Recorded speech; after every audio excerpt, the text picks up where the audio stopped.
Welcome, everyone. It is Angelo Robles, and welcome to Family Office TV. And of course, I always have to include Family Office Masterclass. It's exciting to do another live. And yes, I could see comments already coming in. I've worn my cowboy hat before, but especially when I'm interviewing someone like Big Red today from Texas, I felt it was even more apropos. I will remind people Wyoming, my unofficial home, although home of my business interests and the love of my life, of course, the great state of Wyoming is the true cowboy state. So the hat is legit. And of course, it's a 10-gallon Stetson. Today, I'm really excited about today. Veteran leader with 40 years of experience. Did you hear that? Over 40 years of experience at over 100 different companies. Our special guest today is Jim Big Red, and Big Red, I should have asked, is it pronounced Wetrich? Wetrich, yeah, it's just two words put together, Angelo. It's the opposite of dry and poor. Wetrich. Spoken only like a very proud Texan, of course. I like that. So Big Red, that's his nickname. I'm not disrespecting him. He likes it. So Yep. I do enjoy nicknames myself. Is the best-selling USA Today and Wall Street Journal author. He is the CEO of the Wetrich Company, or group of companies, through which he has consulted, as I mentioned, with over 100 different companies over the past several decades. He's the author of a book, Stifled, great book, Where Good Leaders Go Wrong. Stifled is for future-minded leaders who want to keep up with an unprecedented pace of change in the workplace and deal with issues that result from these changes. Now, I know many of you, this sounds like it initially may be a little off the topic, but it's not, of the family office, which relates often to a family business and enterprise. And by the way, a family office for an ultra high net worth family is a family enterprise that everything we're going to talk about today is absolutely applicable. So Jim, I'm going to start kind of open-ended. Great leaders, and I believe you wrote this, great leaders and managers are not about control. They inspire, enable, and of course, get the hell out of the way. Tell us more. Yeah, I think it's the most empowering thing you can do, Angelo. You know, a lot of people want to be empowered, and the fact of the matter is we are empowered, right? I'm in control of my empowerment. But what we want leaders to do is not to micromanage and tell us what to do. The big mistake that a lot of leaders make is they want their teams, their people, their direct reports to be mini-me's, right? Do this work the way I would do it. I want you to do it this way. And where things become stifling is when people don't have the individual creativity and freedom to do things the way they want to do them. Certainly, there are things that have to be done in certain environments, very structured.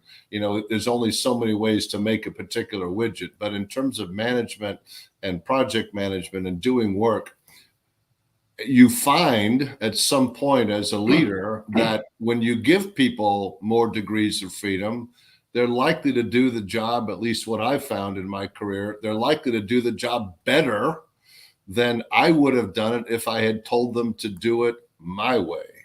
And I encourage people to give their teams freedom to operate and to do the work the way they want to do it. We're going to come back to my next question in deeper detail a little later on. But the most important aspect of any company, I'm assuming by far, it sets the ethos, it has to strategize and execute, is pretty simple. It's the people. So related to what you just said, giving people a level of anonymity, giving them a level of making the decision, if they're involved in the results of that said decision, they should be involved in the strategy as it relates to how they're going to execute. So some of the blame, and arguably, of course, some of the credit goes to them. My only pushback in terms of what you said is it sounds good, but like Jim Collins said, it's not just the people, it's the right people. If you don't have the right people, could they still be, let's go with the word coached up to be better? Or do you think you have to make changes sooner rather than later? A great question. And the answer, of course, is it depends. There are some people that are developable, that are coachable, that can be, molded and improved. And there are some that just, for whatever reason, aren't going to either accept that coaching, accept the direction, accept the management, and won't make it. And I never ascribed to Jack Welch's, get rid of the bottom 10%. But I think we all have to get rid of people that aren't pulling his or her weight. And it's hard as a manager to do that. But it's also recognizing that as managers and leaders, particularly with a lot of your clients, it really is their business. And the most important thing in running their business is to be stewards of their resources. And I can't, in good faith, let people flounder and not do well and take up space and take up expense if they're not going to survive and not be keepers. Going back a little bit to my original question, I guess you could say I'm from the era of the late 70s, the 80s into the 90s, kind of my most formative years. I grew up in an era, whether it was companies or whether it was sports teams, and we may dive into a little bit of how that correlates into figureheads, strong personas, top-down leadership. You beat me to the punch. You mentioned one of them in the iconic Jack Welch. I could also think of a fellow Italian called Lee Iacocca, and I could think of others that represent an era where a figurehead, a strong leader, I'm in charge, I make decisions. I kind of grew up in that. I do believe that they would adapt in today's era and they would still be successful leaders. But if you could talk about, because you go back maybe 1 or 2 years longer than me, the era of the 70s into the 80s, the 90s, and the era that we're in now, you can't lead the same way that you led back in the day. You would need to adapt to some degree. Why is that? Yeah, I totally agree. And I do go back to that period. And the interesting thing, Angelo, that I'll point out is, and I talked a little bit about this in my book, one of the best managers I ever had in my life was my first manager in the mid 70s, when I was a proverbial box boy, as we called them, the person bagging the groceries at Stater Brothers grocery stores in Southern California, a guy named Dave Gammon, who was the manager of Stater's in Upland. Everybody loved Dave because Dave didn't sit up in his second floor office and tell people what to do. Dave did everything. Dave helped people out to their car with their groceries. Dave bagged groceries. Dave swept the floor. Dave checked people out. And because he did everything, everybody did everything for Dave. And Dave was probably the hardest working person in the store. And we love that. And I think that really even translates and resonates to today. When I first got in business, you basically worked for somebody who told you what to do, when to do it. I understand. If you did it or you were fired. You did it. Yeah, all right. And it just doesn't generally work today, right? Obviously, there are some things, war, manufacturing, high security things that are still command and control. And I understand that and appreciate that. But it's not what resonates with the workforce today. They want more freedom. They want less and fewer sort of strong dictators. And if you talk about one of Jack Welch's, main trainees, Jeff Immelt, who grew up under Welch and who ultimately became Welch's successor. We know what happened there. Right. And he will tell you in his book, or he has written in his book that, I wish I had said, I don't know more often. And that's the big challenge, I think, Angelo, is everything so specialized. The days of being able to be a dominant Lee Iacocca command and control person is just not possible, right? The analogy I make is Today, you don't go to the general orthopedic surgeon. You go to the hand doctor, the back doctor, the foot doctor, the knee doctor, the hip doctor, the shoulder doctor. And management's become the same way. Everything is super specialized. So you can't possibly run a business today with that kind of leadership. I don't know if you've done any work, it's very close to me, but with West Point, I'm talking to the military academy, and of course, Annapolis, Maryland, the Navy or the Naval Academy in Colorado. Shout out to you, Natasha, the one of our guest viewers, the Air Force Academy. Yep. And again, I'm a little bit of a different era. I do believe to some degree in a level of authority and a Yep. level of a strong decision maker. That's just me, but I realize times change. But when I spoke to the folks, the good folks, I might add, at West Point, they're like, we hear you. We're not quite corporate America, so we're not quite the pendulum has swung totally the other way. But yes, there are dynamics that have changed where even in the military and in structures that are more formalized in government, we did have to acquiesce to some degree and adapt to the times. You probably have some experience with either people from those institutions or perhaps even guest speaking, consulting, etc. Have you noticed a difference in effectively the military academies as well? Absolutely. Yeah, absolutely. I haven't dealt explicitly with them. I've been onto all of those campuses for a variety of reasons, and they're fabulous. And my dad was in World War II as a surgeon in Europe, and I have great respect for our military and what they do to keep the peace and protect us. And I think there's nothing more sacred than that.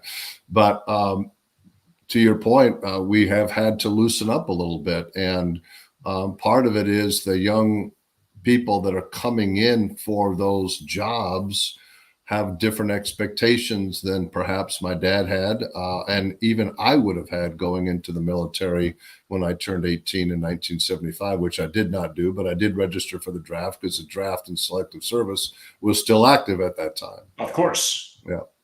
And related to what you said about changing of the times. So my next question will dig a little deeper into that. From the management of now millennials, who I guess the oldest are what, 40, 41, so not so young anymore, to definitely the Zoomers, the Generation Z, to diversity, to inclusion, to the need for greater transparency, kind of a new global workforce to some degree post-COVID, and managing at quantum speed the evolution of business. Your books, Stifled, really tackles all of that. So now a lot of the people that we're describing, the mid to older millennials, are actually in a position of leadership in management. So times have changed. Times have changed and times will continue to change. And the thing that, and I spoke about this probably 2 years or so after the pandemic, just recently. Gosh, I was so absolutely blown away, Angelo, at how quickly, how radically organizations changed in the early days of the pandemic. And I'm not just talking about the ones that changed and bless them didn't survive. Dyson started making ventilators almost immediately. Ford turned out 2.5 million face shields in the first 2.5 weeks of the pandemic. Right? There's examples on and on and on and on of companies that we would have never imagined that were so large and potentially so bureaucratic that could pivot. And 2.5 weeks later, Ford Motor Company is turning out 2.5 million face shields, right? So it shows us we can be agile, we can be resilient, we can operate in an environment that isn't purely bureaucratic, right? Can you imagine a company today saying, we're going to start making face shields? It'd probably take 6 months, right? Boom. And I believe that learning is what we need to bring to business today. It showed us that we can all be resilient. Look at the changes that happened virtually overnight, Angelo, with telemedicine, right? Cleveland Clinic had a couple thousand medicine sessions before that. And the next thing you know, like the first year, they had 2 million telemedicine visits, right? So let's adopt that mindset and realize that if we think a little bit more strategically about our business, our family office, what can we do, right? Because we've now seen how this agility and this lack of bureaucracy can be so powerful, and that how we can really get things done when we put our mind to it. It's going to sound a little off topic, but I am known for asking questions that go a little bit astray. But I think it relates to some of the things we're talking about. I have noticed a difference in what I would say are younger millennials and Gen Z, very educated, well-meaning, smart, very tech savvy, all things that provide value. And sometimes not knowing too much and having an open mind to being creative is very valuable to a company as a startup or as an existing company that gets too bureaucratic and entrenched. I hear you. But on the negative side, I don't know, like when I was starting out in the 80s, I was told, you got to get in at 7 o'clock. Well, the official start time is like 8:30 or 9. No, you're going to get in at 7.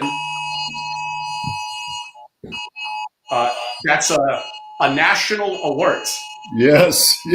We're all getting it around the country, by the way. I was warned. Wow. I thought that was going to happen yesterday, but well, it's good to have that sort of service working, so they're doing their job. It's a good thing. You do things live, folks. That happens, so that will not be edited out, even if it happens again. I don't like to edit out anyway, even when I make a bazillion love it mistakes. So kind of what I was getting to, though, is like, what's this culture about 9 to 5? What's this culture about? I don't have to be in the office. How are you going to learn? How are you going to learn about corporate culture? How are you going to be additive to it? How are you going to really provide value if you're looking to work at home? You're looking to only work, quote unquote, 9 to 5. You're playing up, in my mind, the victim mindset. You're not resilient. You're not tough. I mean, I grew up in an era and I made a ton of mistakes. I had managers yell at me. I had managers throw things at me. Kick my chair, make 100 more cold calls. It seems like if that ever were to happen now, they would break down and cry, report it on social media, and I'll probably get fired or suspended if I'm a manager. This, again, goes back to times are changing. I think it's a great point, and I do think there's balance, and I think there is reality that needs to be inserted, and people need to realize that they've got two choices: work generally in the environment that we ask you to work, or, as Disney likes to say, go find your happiness elsewhere. I think there have to be guardrails and boundaries. That said, let me tell you a little anecdote. Somebody I know, and I won't embarrass him by calling him out, but somebody I know who fits into the category that you're talking about was supposed to show up at work every day at 9 o'clock, and he didn't saunter in till about 9:30. And finally, his boss had had enough of it and confronted him and chewed him out. And he said, as a lot of them like to say, hey, dude, first of all, have you checked your own IT systems, dude? Yeah, I get in around 9:30, dude, and I go home about 7:30. I make dinner, I work out. And then, dude, from about 9:30 to 1:30 in the morning, I'm online, logged into the VPN doing work. I venture to say I'm probably your hardest working associate here at this company. So before you come chew me out for not being here on time, why don't you go check your systems to see how hard I really am working? So I think there's a little bit of balance, Angelo, right? Because when I talk to people and the people I'm coaching, so many people are doing that. And I'm not condoning it or saying one way or the other, but a lot of people are doing work outside of traditional hours, in addition to doing work during what we would call traditional hours. So there's a little bit of balance there. And I think managers have to be careful to see that the time clock now is not physical, but it's virtual. Big Red, that is a very good input. That relates a little bit. Those of you who are familiar with the legendary Paul Graham, the legendary incubator and seeder of startups and thought leader, he wrote something amazing. Go look it up. Again, that's Paul Graham, Managers and Makers. And that basically talks about some people are a little bit more structured and linear, and others, they come to life more in the evening. They're more creative at certain times. So I do agree there needs to be a level of adaptation, especially if you're going to get the creativity and the mindset of the youth engaged in your company and feel motivated, feel listened to. So I agree, there needs to be some level of balance relative to that. Your book makes a couple of intriguing comments, one being that most business books try to tell us what we should be doing, but you talk about what we should stop doing. What do you mean by that? Well, I think we can learn a lot. And the opening chapter talks about rock climbing and mountaineering as an example. And it stuck with me from the early days when I learned about the report that I make reference to, and having done a little bit of mountaineering and rock climbing in my days, although most of my stuff I did was traditional backpacking. Um, we can learn a lot about what not to do by looking at the mistakes that people make. I can help you be a better leader, and I can tell you that you need to be more self-aware. You need to get feedback. You need to figure out who you are and what you stand for. What's your why? I can tell you all these things. You need to be this. You need to be that. But I think there's great power in seeing failures and where people have made bad mistakes. I tend to learn from those more than I do tend to just say, this is what you should do, and this is what you aspire to. And I think looking back and seeing real examples of where people have made, in some cases, in the mountaineering world and the life of aviation, scuba diving, whatever, of decisions that have ended up costing them their life. And it can be very, very, very helpful to try to avoid those same, in those cases, life-changing, decisions.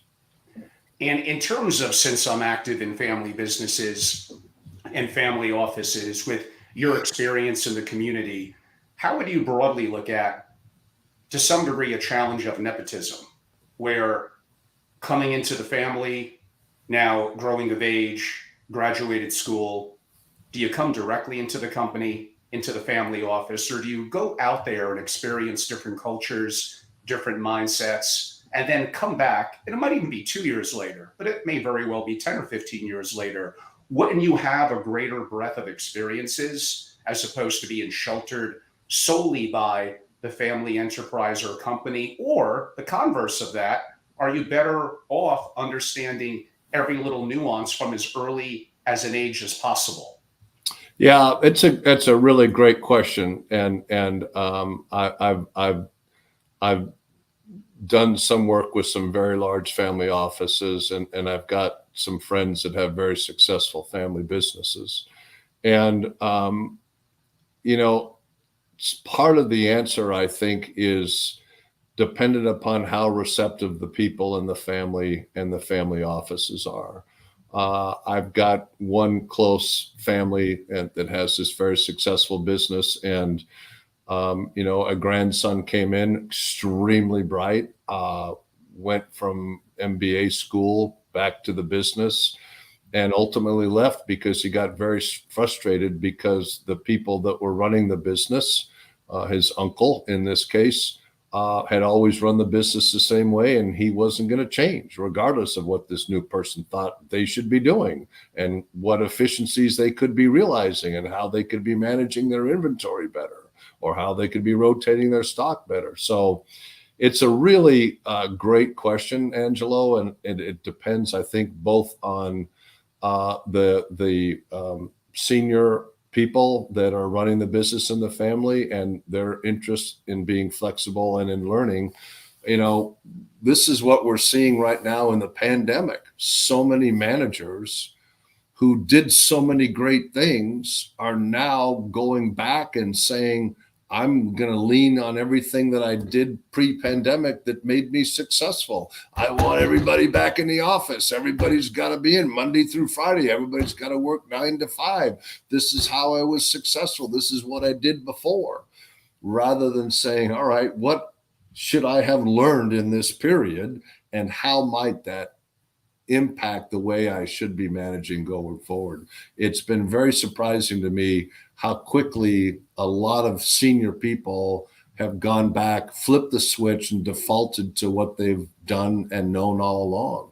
And I think that's going to cause a lot of angst in those organizations. And eventually, I don't believe that mentality will prevail, that things will have to change, and either they will change or they will just, ride off into the sunset. Big red, why could I look at the Fortune 100, or specifically the top 10? I look at it 10 years ago, 20 years ago, 30, 40 years ago. It changes all the time. Yep. With one exception, I got to tip the hat to Microsoft. Yep. They've been able to remain, I believe it's now for, I think it may be 35 or 40 years of being in the top 10. But I could name, we talked about GE before. Yep. And who would have thought, even as late as the 90s, that they would ever, and IBM from the 70s and 80s. Yep. What happens? Is it innovation? Is it, your book is called Stifled. Something's getting stifled with them, and this is a common pattern around the world. Why?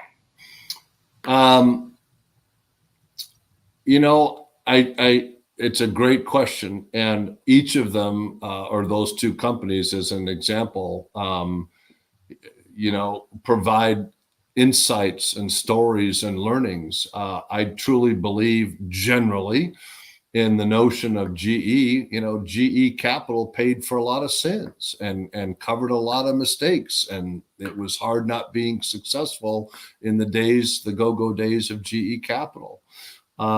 I do believe companies get too complacent, and they get too unwilling to change. And this is the way we've always done it.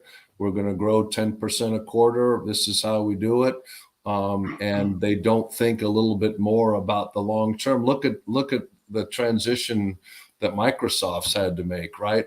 To take everything to the cloud, right? I'm sure the early people at Microsoft would have thought they were absolutely crazy making the big changes to the cloud. Why would you want to be on the cloud? But I think we get very, particularly just businesses, and I saw that in my last business I worked with, we get so focused on just whatever the time period is, whether it's next week, next month, next quarter, next year, that we can't see beyond that. And companies don't make investments and decisions and innovate and make acquisitions that help them stay relevant. And ultimately, they have huge problems, as you've indicated. Yes. Just look at the math, look at the record. It's out there. And who would have thought? Like, companies that are now in the top 10 kind of barely existed, if at all, 20 years ago. It's unbelievable. Look at Google. Look at Tesla. Yeah. It's somewhat startling. It is. It's amazing. It's important. It's amazing, and it shows how easily we can get disrupted, right? And disintermediated and put out, right? So companies, I think, have to be much more resilient about looking toward what do we need to do to continue to add value and relevance. And it's hard because the pace of change is so fast now. I mean, I'm sure you've heard a bazillion tech CEOs say the same thing. 5-year strategic plans are out the door. We're talking about the next 5 minutes, Yeah. Related a little bit to that, but maybe from a negative perspective, you actually hinted at it with your answer about 2 or 3 minutes ago. For a public company, emphasis on public, that has a board of directors, that answers effectively to shareholders, and kind of has to look good to Wall Street, how could you think beyond a quarter? The CEO wants job preservation. They want bonuses. They may have great ideas looking 3 years, 5 years, 7 years out, but they're going to focus the time and the resources on what's going to be best for the shareholder value in the immediacy. That probably leads to why, in time, a lot of these companies are no longer the top companies they once were. Yeah, I think, and I've had conversations with people like Bill George about this, although it's been quite some time, and I don't have the data, but my gut from what I've observed tells me that if you look at public companies in Europe and you compare them with public companies in the US, you'll often find the role of non-executive chairman separated in European companies from CEO, versus in US, you often have chairman and CEO. And, those are really individual company and person specific, but I like personally a little degree of separation between the chairman of the company and the CEO of the company. And I think now, so more than ever, having a really talented, really qualified, really knowledgeable board of directors is just critical. I mean, early on when I saw Elizabeth Holmes and I looked at her board, I was at Stanford in 2015 doing a fellowship when she presented to the Graduate School of Business. And I looked at her board and they were all brilliant people, some of them extraordinarily wealthy, but none of them had any experience in the laboratory or medical diagnostic business, or maybe save one. And I thought to myself, how can these people possibly be challenging and asking the right questions of Elizabeth if they have no idea about the nature of the laboratory business? And the other thing that hit me in 2015 in January when she presented, if she really had had something that big, even at that stage, Abbott Laboratories or Siemens would have taken her out. There would, 40, 50, $60 billion deal would have been nothing if she really had at that time what she was claiming she had. Somebody would have taken her out. Very good point. In terms of what you said earlier, and again, putting a positive spin post-COVID or remote work, more of a younger generation up and coming and cutting their teeth, so to speak, thinking of it from a family office perspective, historically having you come into work 5 days a week, that means you live relatively in the area, whether that's New York, Palo Alto, Houston, it really doesn't matter. In today's world, and then you're limited to supply and demand. So do you have the ability via the demand for a position relative to the supply available in that given market infrastructure that wants to live in that area, work at that salary 5 days a week? Now I could make the argument in today's world that the world is my oyster. Theoretically, not even just the US, but possibly internationally. And from the executive perspective, if they're in enough demand, that's a little debatable. But if they're in enough demand and they want to live in beautiful Wyoming, but technically the family enterprise or family office is in whatever, Los Angeles, and they're good enough to command that, this gives both the family a global workforce, but it gives those in demand more opportunity to live where they want to live and not be tied down 40, 50, 60 hours a week to a traditional business location. I agree with you, and that is, of course, what is happening and what has happened. I do believe, and family offices are unique because of what they are and who they are and what they tend to focus on, and they're all different, as you know much better than I do. That said, I do believe even today, to some extent, business happens in the hallways. And yes, you can live in Wyoming. Yes, you can live in San Diego, La Jolla. Yes, you can live in, Key West. But I think there is some need to having some regular cadence to having people get together and be together and have conversations together and maintain relationships.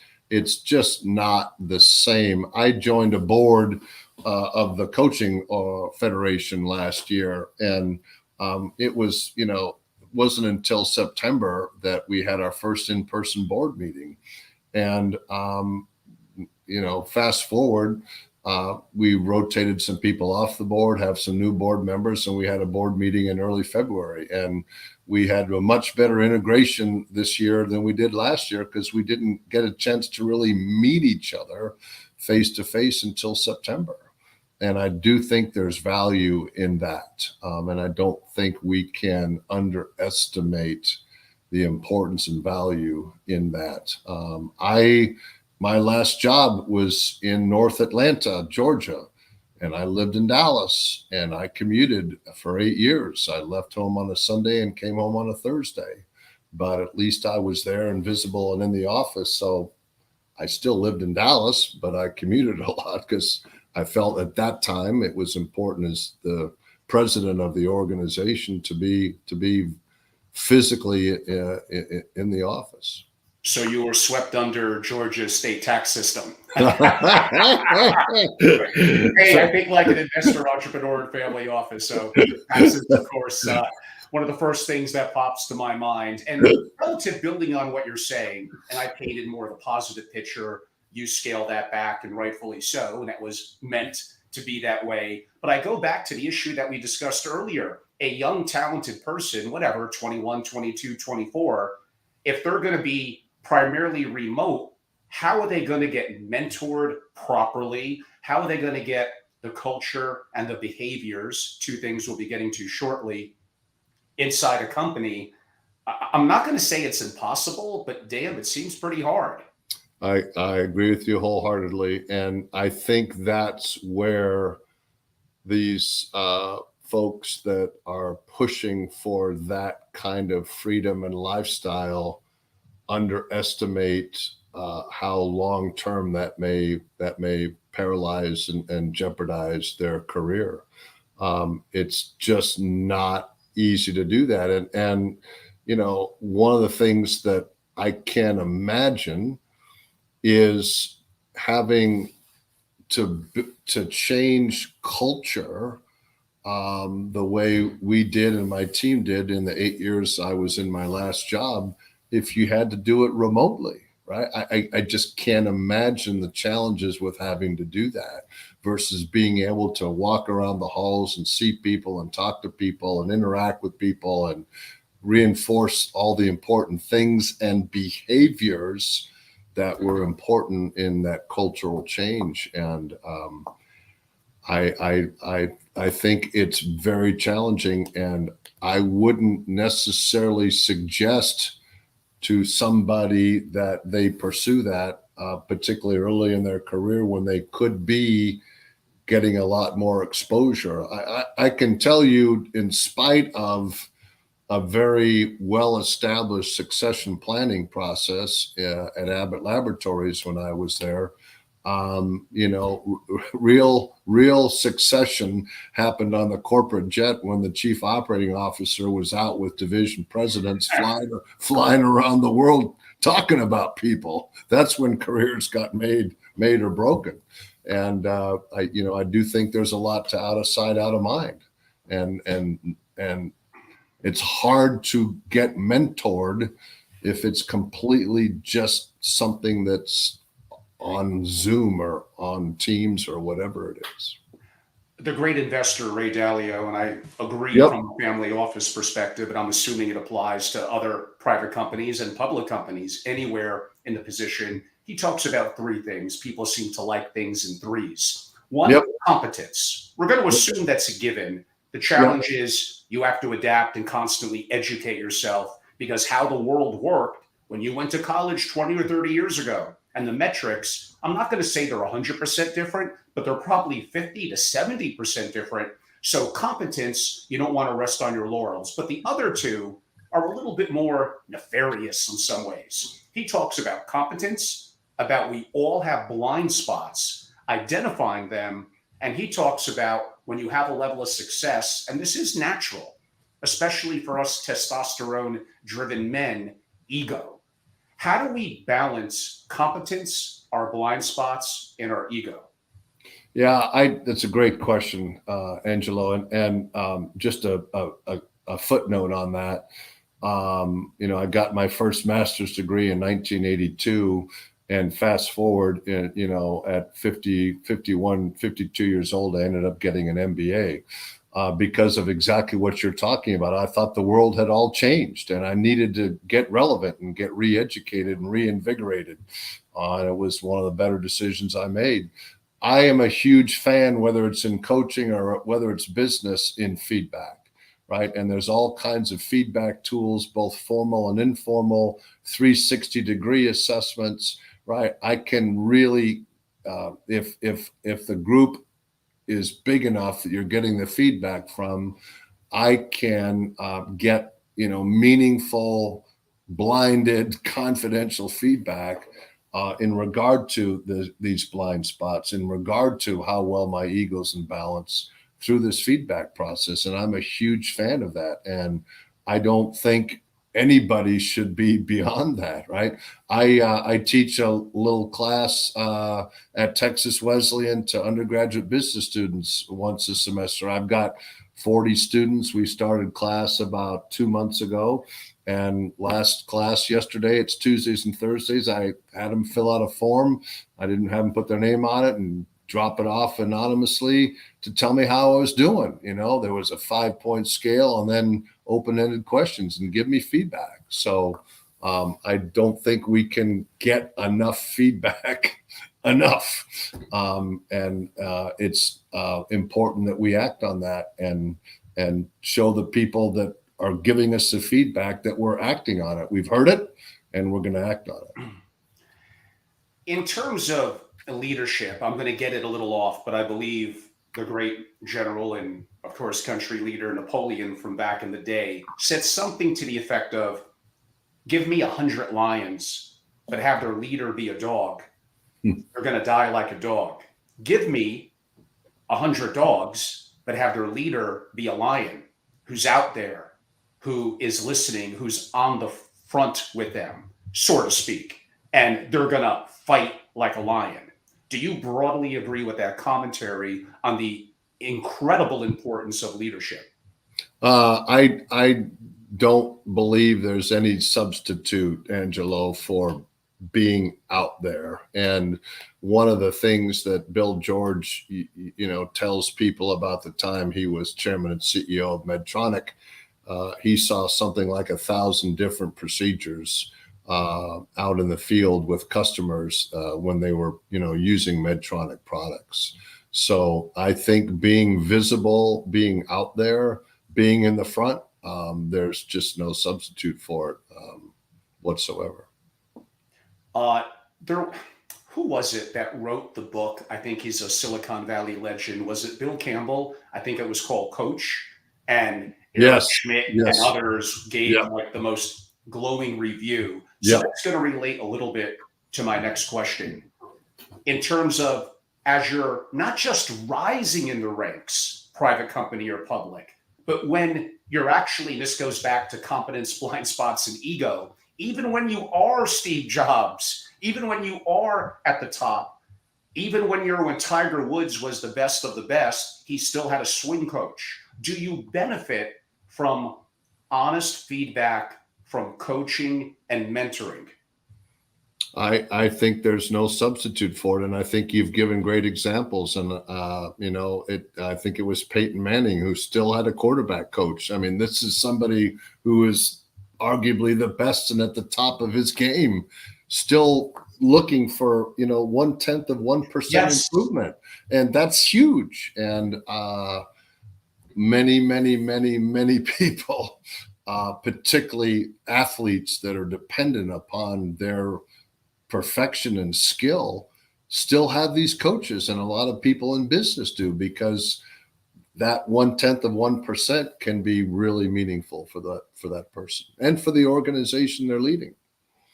And I hope all your single family offices out there are listening to that. It's awesome. You're in a great position. Perhaps you're doing really good things, but you would benefit from someone who has the experience, the knowledge, the creativity, and the opportunity to coach and mentor to go from good to great, using, again, a Jim Collins quote, or to be incredible. I actually think for you to be the 12th man on a basketball team and become the Michael Jordan, no matter what you do, that is not going to happen. But in the world of business, where inherent skill is not as on display per se as it is at the highest level of sports, you actually could, if you work on competence, blind spots, and ego, and you really, really want to be great. I really do believe 99% of the time, if you put in the work and do what you need to do, to some degree, do what you're told to do, you could go from below average. I'm going to be startling and say, great. Now, maybe that's a little bit of hyperbole.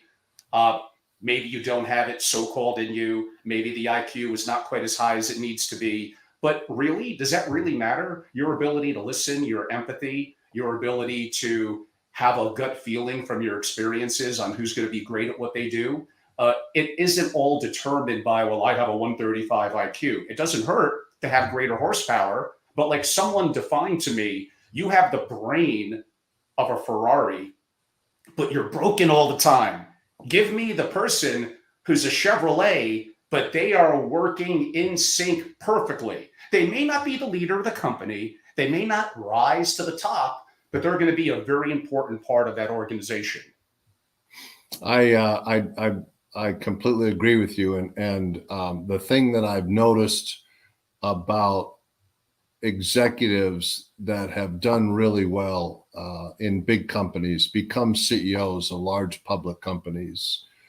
To your point, they aren't necessarily, the brightest in the class, the most smartest in the class, whatever.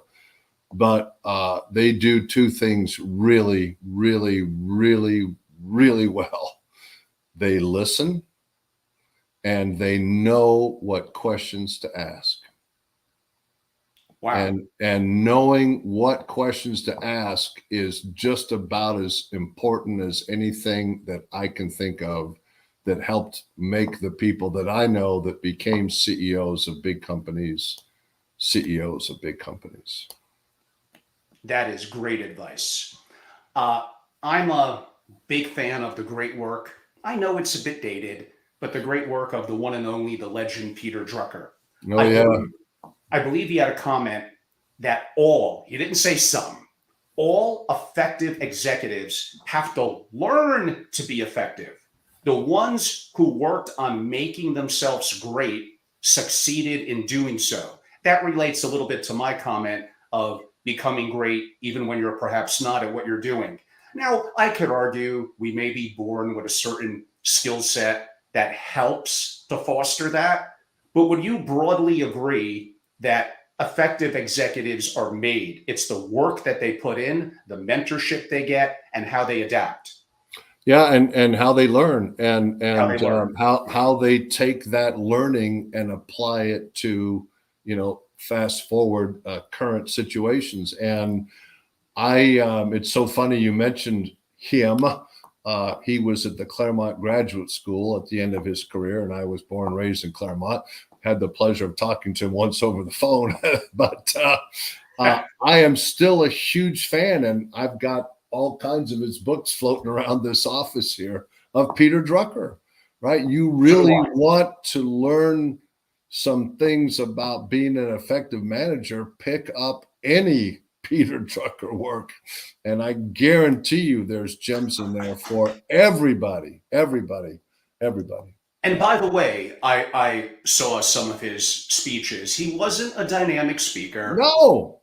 Actually, if anything, you might have been a little bit underwhelmed. Yeah. You have to listen really hard and read his work. His work is every bit as relevant 70 years later. Absolutely. It's amazing. Family offices, you would all benefit. Peter Drucker's great. I read his stuff all the time. And I may not agree with 100% of it because things do change, but you would learn a lot. Again, be a student.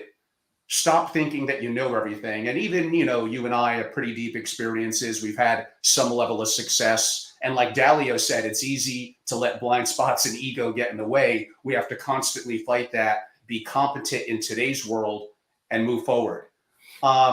Question, back to the word effective. And Drucker wrote about this, and I wrote about it in my family office book. Too often the word effective gets lumped in with efficient. Now, I know that sounds good, but at the end of the day, be damn effective. And you could work on your efficiencies, but if you're not effective and you're quick and you're efficient, who cares? I could even argue it's a controversial take. Agreed. Efficiency stifles innovation and might even, if you rely too much on it and a routine, it might even make you a little, could I use a football term, like soft? Yep. I mean, I may be a little hyperbole there, but at the end of the day, effective. And Drucker talks about that. Getting stuff done. People have asked me, why do you think you've been successful? And whatever success means is all relative. But at the end of the day, people that are successful get stuff done. They execute, right?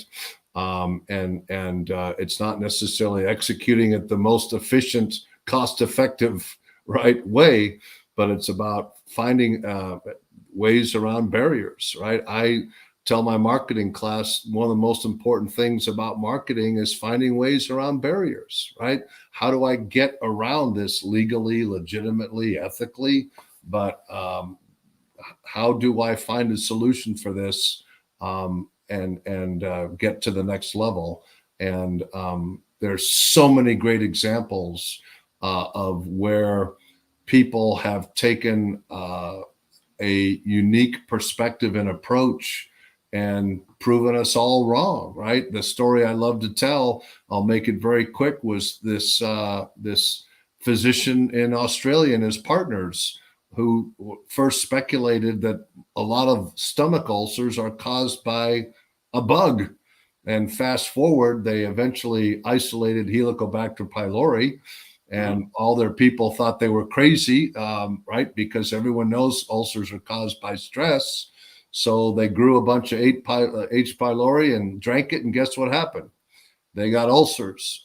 And soon after that, the Nobel Prize in medicine, right? But everybody thought that stress causes ulcers, but actually a lot of them are caused by H. pylori. To me, it's a great reminder of you've got to be open, right? And got to let yourself think differently and not be blinded by the biases, which is, I know that ulcers are caused by stress because everybody's told me that. Exactly. That's a very good analogy. And that goes back a little bit to how the world works has changed. If we only rely on what's the obvious, there's a lot of smart people among 9 billion people in the world. Yeah. There wouldn't be great companies being created. Sometimes you may look at what you're doing and say, like, this is a little crazy, but do I have the time? Do I have the gumption? Because if it was that obvious, I think a lot of people would have already thought of it. And it's part of the challenge in the family office world. It tends to play it very, very safe, which I know sounds like protecting the wealth. That's the way to go. But I think it's a little more complicated than that. For family continuity and to last through generations, there needs to be a level, I don't know if I'd quite use the word risk taking, but being creative, overused, thinking out of the box, I get it, and taking certain risks, because if it's that obvious, others would have thought of it. Absolutely. Absolutely. The trilogy, I guess I would call it, of culture, behavior, or culture leads to behaviors, and that produces results. Do you agree with the concept of culture first, change behaviors, positive behaviors, and then execute and get results? Correct. I do. I think culture trumps everything. And if you look at some of the large companies that have had large lapses of culture that have led to huge lapses of behavior, the one that I love to talk about is 5,500 people got fired at Wells Fargo for opening up millions of phony accounts, right? Somebody up there was condoning that. Somebody up there. And how could 5,500 people be doing something so egregious that everybody knew was wrong because of the culture to perform, to grow new accounts, to hit your weekly metric, to hit your daily metric, your monthly metric, and everyone knew it was wrong, but nobody had the audacity and boldness to step in and say, we're not going to do this. That's a disgrace, and that says something about the character of management, and unfortunately says something about those that are following. I Yep. get it, their paychecks on the line, but this relates a little bit again to my experience with families that go back multiple generations, sometimes 100 years. Character development Oh, is very, very, very important. If anything, especially pre-teenage years, it's probably the number one thing you could do as a family of success, raising your children, putting your responsibility in, teaching hard work, discipline, and maybe more important than both of those, character. absolutely. Amen to that. And I tell my students, do not ever, ever, ever let yourself get in a compromised position. If you do quit your job, call me up, say, Big Red, do you remember? And I can't promise you I'll help you find a job, but I will help you. And don't ever let yourself be compromised. You are born with your integrity, and nobody can take that away from you. And you have to fight like hell to protect it because it is yours. Big Red, what do you think about that it's not sufficient to even have the best people, the most advanced technology, even the best training and strategy? All important. The missing ingredient, especially at the change of pace in today's world, is adaptability. Yeah. How could we learn how to be more adaptable? I think part of it is what we've talked about and what you've mentioned already is just being open, right? Being open. I think we tend to get one of the things it really struck me when I left Abbott, and I loved Abbott, and I could have never done what I have done without my 11 years at Abbott. But I didn't realize till I left and started working for other companies consulting that over time Abbott had built this, tunnel vision in me. This is how we do stuff. This is how we budget. This is how we hire. This is how we do performance reviews. And you get into this comfort level that leads to success, which becomes, reinforcing this process. And I think it's really healthy to step out, step back, have an independent board of advisors, mentors, people that can help us look at the world and our business and our family differently. It may not be better, but it's at least good that we're getting different ideas and perspectives and input and be open to that. And Big Red, I have about 3 or 4 more questions, but I want to ask to be respectful of your very busy schedule. We're at the top of the hour. Do you have 10 more minutes or you have Yes. to? Yeah, that'd be great. Okay, let's do it.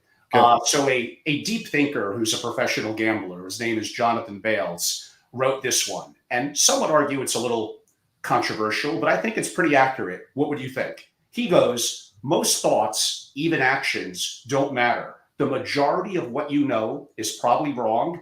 And most of what you know that is right doesn't mean, let's go with the word crap. Therefore, here's the important part. Think about and take action on what really matters and moves the needle. I love that. And let me just give you one personal story. The last job I took, the company was involved in wound care, providing dressings for bad wounds. And I took that job as president of the US and Latin America. I knew nothing, zero, zilch about wound care. So when I came in, I spent months and months and months and asked thousands and thousands and thousands of questions. And I think a lot of people felt I wouldn't survive because I didn't know anything. And in fact, we had great success. We took the business from 25 million to 225 million, from 5 million in EBITDA to 110 million in EBITDA, from number 5 in the market to number 1. Why? because I didn't come in with preconceived notions about this is how you sell wound care products. This is how you go to market. No, clean slate. Let's look at our business. Let's look at where the opportunity was. And we ultimately decided to make a strategic decision that was opposed to every other business around the world with this company that focused on the home care space because those countries had reimbursement. We focused on the hospital space because our home care business didn't have reimbursement. So we focused on the hospital business, and that's where we grew and had our phenomenal results. And I will tell you that it's because I didn't know a darn thing about wound care. That's a fantastic story. What would you say to the fact of the importance of, I'm going to label this as prioritizing, and at the end of the day, results, the outcomes do matter. I'm going to convert that into what we know as the Pareto principle 80-20. Yeah. It sounds obvious that if the law of nature and science is that 20% of our efforts produce 80% of our results, why don't we focus more on what's producing the results and then apply 80-20 to that? Yet somehow, although we all heard that saying, why is it so hard to do? Yeah, I think that's a great question. And I see that a lot with startups and early stage companies, and they have a product and they're thinking about the product doing this. And then someone comes to them and says, but your product could also do this. And then someone says, well, your product could probably do this. And someone says, but yeah, your product can also do this. And they get into this entropy where they can't figure out what to do because they've been told that we can do all these things other than just focusing on one and being successful at that. I think it takes just darn hard, Angelo, discipline and focus. And there's so many distractions. There's so much access to information now that people end up getting overwhelmed in the big picture and the process and forget to be tactical and, to your point, focused.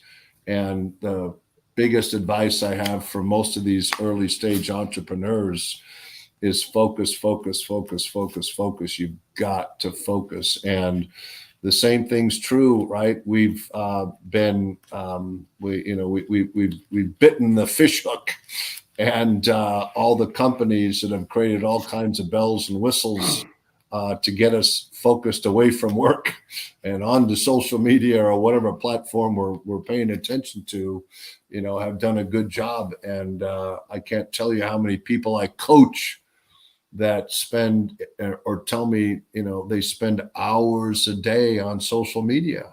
No, we're not going to do that. Yeah. You got to focus on your family, focus on your husband, focus on your wife, focus on your kids, right? And yeah, spend a little bit of time, but not 2 hours a day. Yeah. Yeah, things like prioritization, you mentioned discipline. None of that has anything to do with your damn IQ. Like, That's yes, it. could your IQ be impactful to critical thinking? Of course. But maybe you have people around you that are very good at that, and you're really good at prioritizing and discipline and things like that. In other words, the victim mindset, woe is me, I didn't go to Harvard, I don't have a 141 IQ. No one cares. No one cares about your struggles. Just do what you need to do. Put in the time, put in the work, be disciplined, and get things done.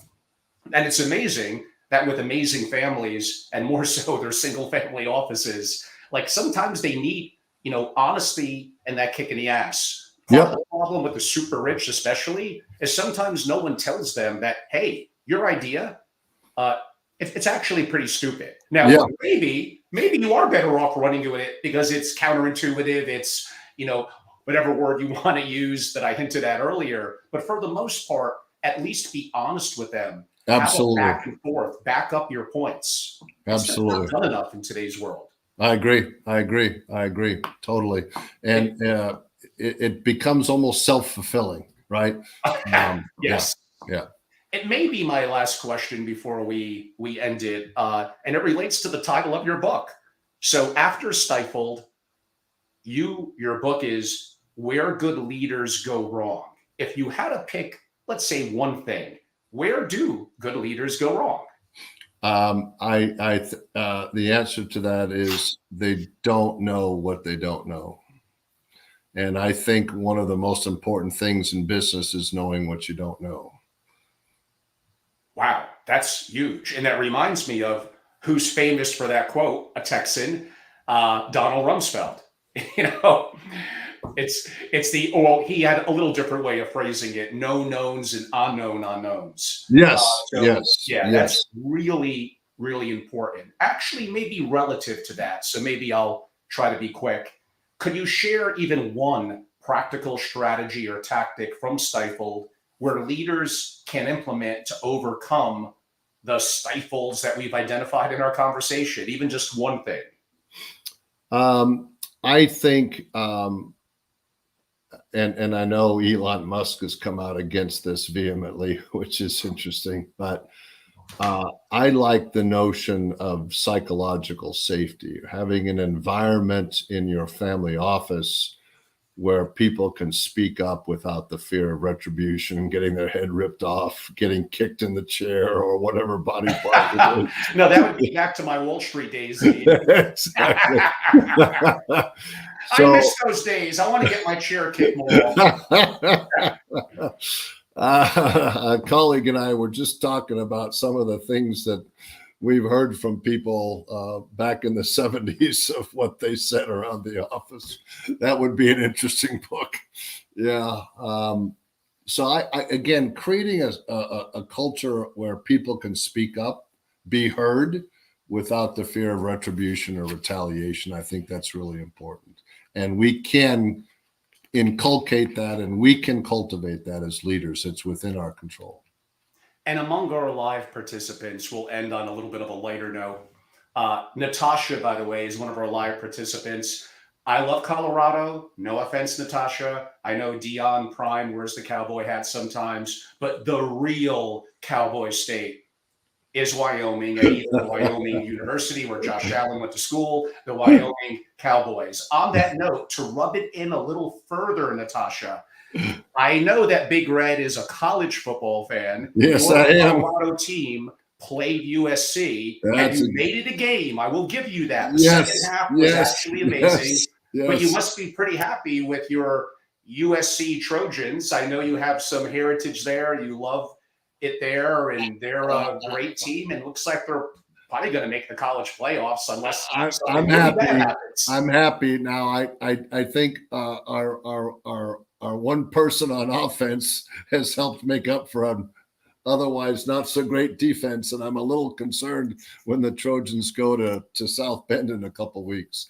But it is great to see Williams. I think it's interesting to hear some of the announcers and people that generally are unbiased or fairly unbiased, say they think he may be one of the greatest ever. It's just fascinating to watch him, and he'll be pro somewhere next year, perhaps.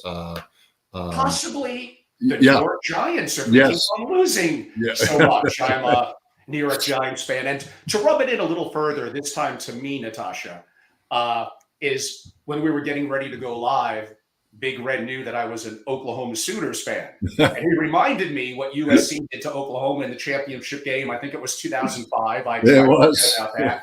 We got crushed, even though they might have been doing some things that weren't so appropriate. But nonetheless, at the end of the day, on the field, we lost, period. To me, USC is the national championship that year. I tip the cowboy hat to them. But a little bit of the extra rub-in is the coach of USC and the before-mentioned Caleb Williams was in Oklahoma. And then somehow they let him go. It couldn't be for money because they would have paid him anything, not the player. I mean the coach.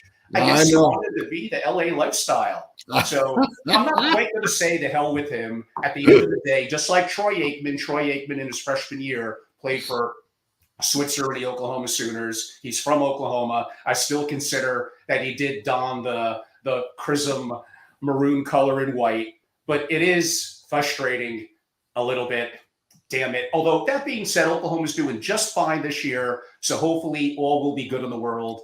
But kudos to USC. They have a great coach, a great player, a storied franchise, and I wish them nothing but the best. Thanks. Likewise to you. Yeah. Jim, Big Red, Wetrich, this has been an amazing discussion. Again, the book, you have to go on Amazon, wherever you go and get it. It's called Stifled, Where Good Leaders Go Wrong. And Jim, for those that would maybe like to follow, if you're active on social media platforms or have a personally branded site, how could they learn more about you? They can find me on LinkedIn, and also you can go to jimwetrich.com, jimwetrich.com, and you'll find all kinds of goodies there and ways to get a hold of me and information about the book and all that. It's very simple, jimwetrich.com. And I'll do a little bit of my close. It's been an honor to interview Jim Big Red Wetrich. I had a chance to learn so much. I consider him now, although we're not face to face, and although we may have a little bit of the USC versus Oklahoma thing there a little bit, oh well, consider him definitely a friend, someone I learned from. I really enjoyed the book. We really only got to maybe 10 or 15% of what I wanted to get to, but I hope you all had a chance to enjoy this discussion. A little bit like Jim, the best way to reach me is through my personal name, which is angelorobles.com. Most of my socials are linked on there. I couldn't list both my YouTubes. Again, I'm at Family Office on YouTube and my newer Family Office TV, and also somewhat my more personal Instagram, Angelo Robles Media, and some of my other platforms. I love the SFO community. These things we spoke about today are very important within the single and really broadly family office community, areas in leadership and culture, on strategy, on talking about Peter Drucker and the great work that Big Red himself has done. These will all make family offices better. And I love it. I'm 24/7 dedicated. I've been in the community a long, long time, but hopefully I know my blind spots and ego. I'm getting better. I'm increasing my competence. You should always be a student, never be a master. We all have a lot to learn. And on that note, you all know how to reach out to me. Let's make it happen. I hope to have a great ending to the year. And I got big, big plans for 2024 to rock and change and be dynamic within the family office community. A Big Red, thank you so much. I look forward to you, Angelo. Live audience, thank you as well. Thanks so much, everyone.